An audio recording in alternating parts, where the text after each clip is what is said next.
Assalomu alaykum, hurmatli ko'rarman. Hozir endi bugun temani boshlarning oldida bir poeziya bilan boshlag'im kelib turadi so'zni.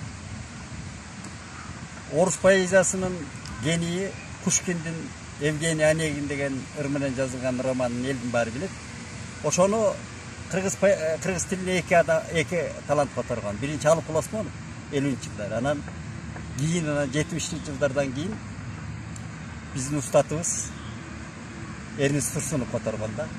Anan Halil Osmonov ko'tarma ancha yaxshi bo'lgan emas, chinni aytib kerak. Mana Ernest Tursunov ko'tarma qirg'iz tilining boylig'in, ikemdүүлүгүн далилдегенде, ошондон bir шиңгил таштап туруп баштайлы сөзүбүздү. Себеби темабыздагы кимге ишенсек кыргызым деген теманы айткым келип турат да.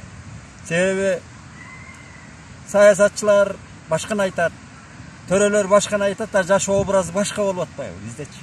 Алар миллиарддар деле айтып атат. Мына бүгүн парламентке барган президентибиз да жалаң миллиарддар деле айтып атат. Ылдый айтпайт, баары эле миллиардды айтып атат. Бирок жашоо образы günümdük жашоо мына элдин арасында жүрөбүз го биз. Ал башка болуп атат да. Эми ошон үчүн кимге ишенсек кыргызым дегенде мынабу шиңгил туура келип атат. Кимди сүйсөк, кимге ишенсек, ким айныбайт бизге ак санап, кызмат менен сөздү түзөлчөп, ким берилип милдет аткарат, ким ушагын бизге жаадырбайт, ким алдейлеп бизди кадырлайт, ким көтөрөт биздин күнөөнү, ким тажабайт бизден түбөлүк. Жетпегенге қолың созбоғын, желге чашпа қылған ишіңді, өзіңді өзің сүй да түшінгін жан оқушым асис досторым, ең сонын ой ушул жаңғынақ, еш нәрсе жоқ, андан жақшырақ дейді. Мына, Эрнис абабыз қотарған, қандай икемді қотарған. Эми ошол үчүн өзүңгө эле сүйгөндөн башка арка жок. Тамаша ретинде айтканда, азыр эле мына сенин көзүңчө Meni koca ekeme çalmadı. Bay men pensiyamdı sen albatasın emi kança oldu desem 3700'e çıktım hele. 3000 som 700 somga. Yani 3900 som oldu deydi. 200 somga koyup köpten beriçi. Anan ay koygan turmay desek ben gelgende düşündürüp berem deydi. Uygu barganda düşündürüp beredi. Mana milyardlarda aytat prezident başlap törölörübüz. Bizdin жашоо образыбыз ушундай эле. Elдің қарапайым жашоонун. Ким жыргап атат, мен түшүнбөдүм. Эми албетте жанагыдай курулуштар болуп атат дейт. Эми ал курулуштар бүтүп ишке киргенде анан ишенебиз, көрөбүз, тилейбиз ошолордун бүтүшүнө. Бирок бүгүн мен мынабы мэрдин жасап аткан иштерин мына борбор Ала Тоонун борбору, Кыргызстандын борбору Бишкекте болуп аткан жашоо образы, андан кийинки парламенттеги болуп аткан жашоо образдарына мисал келтирип айтайынчы учкай. Мына биз отурган парк көптөн бери ушул жерде биздин театрыбыз да ушул, эс ала турган жерибиз ушул. Мына Бишкектин төрүндөгү Түштүк дарбазасындагы Советтер Союзунун баатыры Дайрасанов атындагы Жеңиш паркы деп аталат. Өзү 40 гектарга чукул аймак тейлеп турат да. Эми канча жылдан бери жазам мен ушул жерде. Ажаткана жок депчи. Ажаткана тетик четинде эски ажаткана бар эле, чоң жолдун боюнда, тиги Түштүк магистралынын боюнда, төмөн жакта. Ошол жерде бир үргүлжү ажаткана салды мурдагы жылдары. 2 кишилик болгону биякта ургачылар үчүн, аял зат үчүн, биякта эркек зат үчүн 2 кабина болгон. Эми могу жерде ишемби, жекшемби күндөрү адам батпайт. Мына ысыкта коргологон, жалгыз эс ала турган шаардын ысыгынан качып келип, бала чакасы менен эс ала турган 40 гектар аянт тейлеген паркта 2 кишилик ажаткана.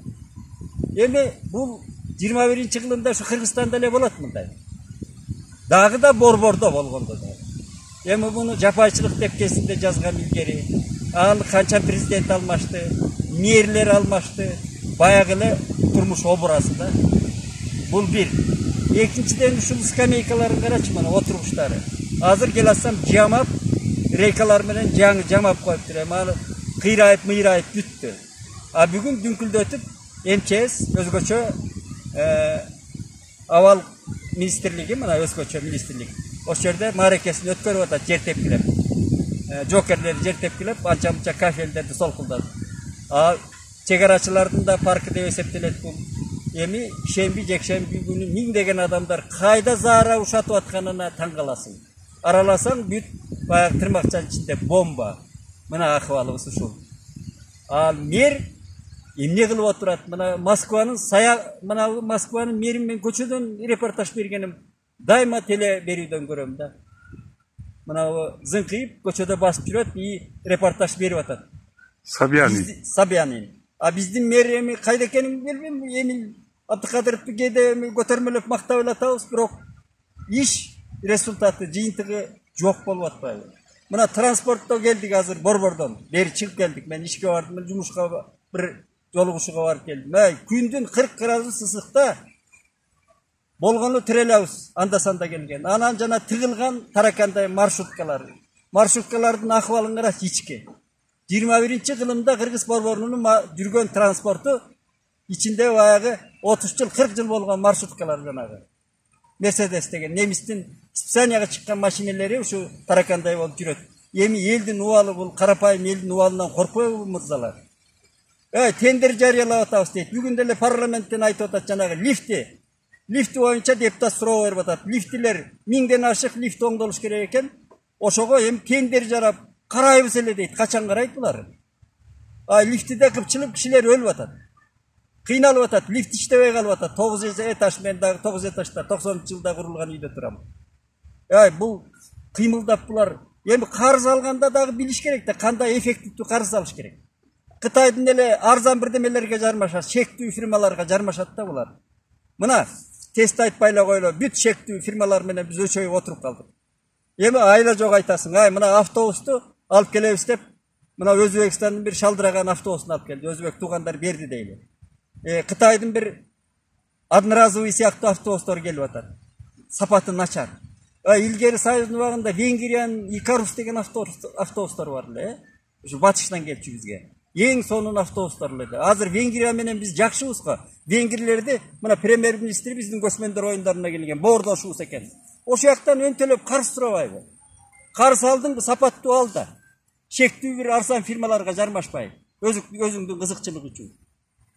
Бул эми айла жок айтасың да. Аны уккан мэр жок. Мына турмушуң ушул.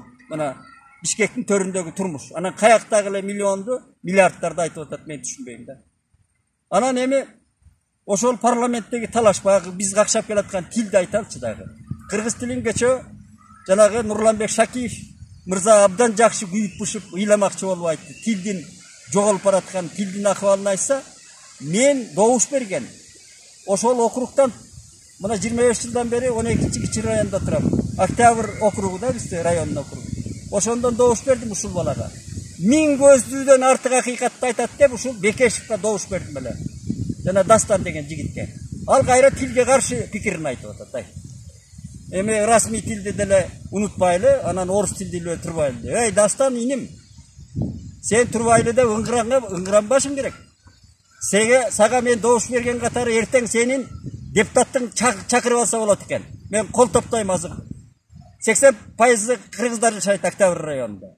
Сен Арал деңизинде куурап бараткан кыргыз тилине күйбөй, кайра жайбаракат тиги орус тил да керек деп турасың. Орус тил Россия деген чоң империяны турат, дүйнөнү солкулдатып атат. Кыргыз тили жоголуп бараткан тил. Ошол биз көпкөнүбүздөн же ишибиз жоктон какшап атабыз. Селекөбүз неберелерибиз, балдарыбыз менен сүйлөшө албай калдык.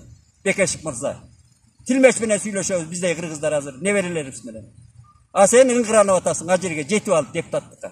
Сени кайра чакыртканга мен кол топтошум керек эртең. Азыр оңой экен кайра чакыртып алганга. Эсиңе келип мындай баягы орусча айтканда нормалдуу болсоңор инилерим. Эл эмнеге күйүп атат биякта? Силер миллиардтарды айтып эле тиги жерде өзүңөрдүн билгениңерди жазап отурасыз. Анан эми ушу парламенттеги айтышка эле жаның кейит да. Кечөө Султанбай Айжигитов деген сүйлөп атса, аны Калиева деген тыйып атат аял киши. Аял заты, биз кыргызбызга акыры барып келди. Этика жөнүндө айтып атабыз, морал жөнүндө айтып атабыз, балдарыбыз чектен чыгып кетип атат, ааламдашып кетип атат деп күйүп айтып атабыз.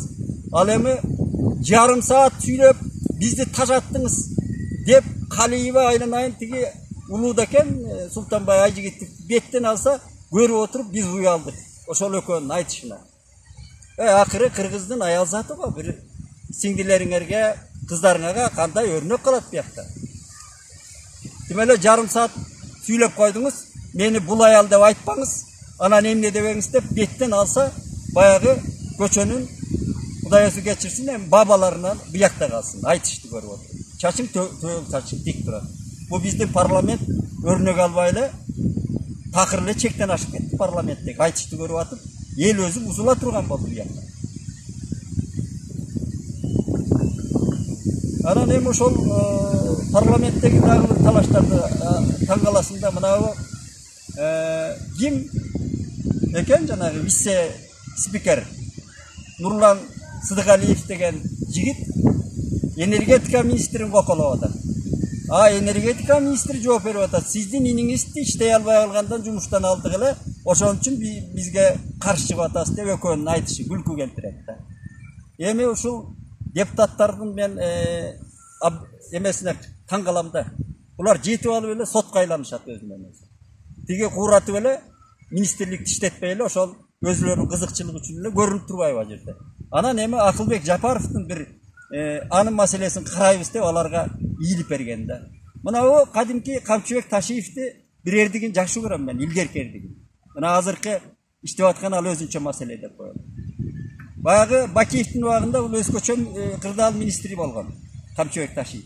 Ошондо жанагы атын өзгөртүп алган Урутский деген. Атты өзгөртүп алган Данияр Үсенов премьер-министр болчу. Ал кол алдындагыларды катынынча эле сөгүп атат. Ошондо камчы иним эшикти тарс ап чыгып кеткен. Сиз мени тилдебеңиз. Тилдегенге акылыңыз жок. Мен мыйзам алдында иштеп атам деп эшикти эркекче, жигитче чыгып кеткенде мен ыраазы болуп коштоп жазгам ошо. Бул бири-бирине мындай адеп, ызааттын чегинде сүйлөшпөй, бир маданияттын чегинде сүйлөшпөй эле бири-бирин жакалап эле, оосуна эмне келсе эле ошо сөгүшүп калды азыр парламенттеги. Биякта бир элди сыйлап койбойбу, көргөн шайлоочусун сыйлабайбы. Мындай бир ызырынган эле кекеткен парламентке айланды да. Буларга ат коюшту ойлонуп атам мен, кандай ат коюш керек буларга. Анан эми ошол парламентте да сөз болуп атат. Теңгиз Бөлтүрүков деген. Бөлтүрүк деп, Бөлтүрүков эмес, Бөлтүрүк деп жазып билбейбизби? Ал киши жана улуу көчмөндөр мурасы. Биримдиктеги алтында карма. Кумтөрдүн чоңу да мындай айтканда кыргызча жалпак тил менен айтканда. А киши Учкун деген мына биздин концерн, басма сөздүн концернинде курулган. Ошодо иштечү экен. Анан ал жерде келген миллиардерлерге сырттан миллиардерлер келет дейт. Ар кандай инвесторлор келет дейт. Анан биз уялганыбыздан анан $50,000 жалдап, жаңы кеңседе иштеп атышыптыр. $50,000 төлөп арендага. Мына мырзалар.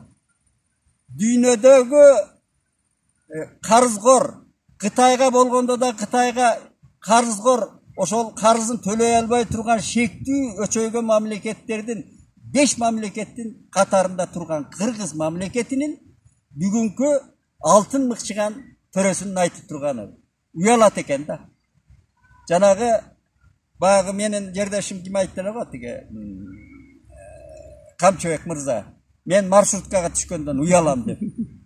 Ошондой бул мырзалар уялат экен да, ошол кеңседе аларга жаркыраган жанагыдай алтын кашык, күмүш кашыкка чейин даярдалган кеңселер керек экен. Алыңа жарап иш кылбайсың. Бүгүн согуштун кырдаалында президент мына туура айтып атат акыркы сөзүндө парламентке жолукканда. Биз эң кыйын кырдаалда жашап атабыз деген. Кыйын кырдаалда турганда ошо кыйын кырдаалда иштеш керек да. Ошондо иштеш керек да. Мына 93-жылы кыргыздардын фермерлеринен баштап бир делегация барган Америкага. Ошонун курамында барган бир жигит айтты эле мага. Бизди дейт Рокфеллердин заводуна апар дейт. Атактуу биз бала кезде миллионер Рокфеллер деген болгон, ошонун баласы башкарат экен ошол.